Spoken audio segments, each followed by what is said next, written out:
the sneaky surcharge scam that restaurants have relied on to balance the bottom line. This brings us to the psychological friction point occurring at the conclusion of the guest experience, the aggressive deployment of non-transparent, ancillary fees at the point of sale. Rather than adjusting base menu prices transparently to reflect macroeconomic realities, corporate operators have adopted a fragmented pricing strategy. They maintain artificially suppressed base prices to drive customer acquisition, then externalize standard operating overhead directly onto the guest check through an opaque array of line item additions. Supply chain surcharge. Corporations frequently justify the imposition of a supply chain surcharge by citing localized volatility in agricultural procurement and unpredictable disruptions across global distribution networks. This narrative frames the fee as an unavoidable reaction to external, systemic challenges in sourcing raw materials. In terms of actual operational function, however, this surcharge serves to offload fundamental logistical risks directly onto the consumer. By converting variable wholesale market spikes into an immediate customer expense, the enterprise successfully insulates its own profit margins from the inherent risks of global commerce.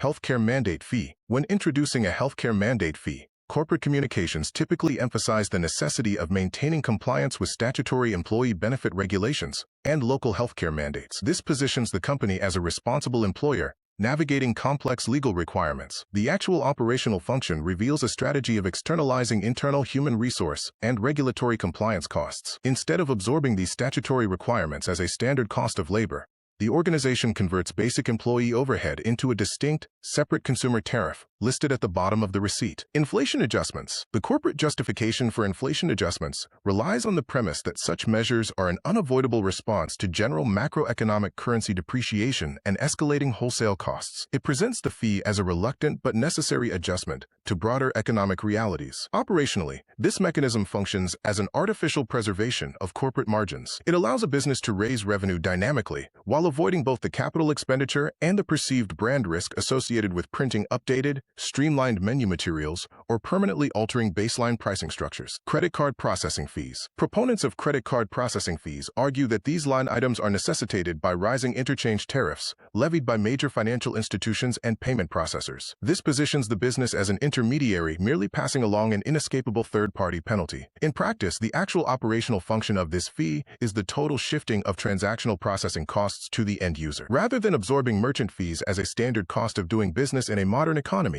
the corporation treats the acceptance of digital tender as a premium service funded entirely by the consumer. This methodology introduces significant psychological friction, leaving consumers with a profound sense of manipulation.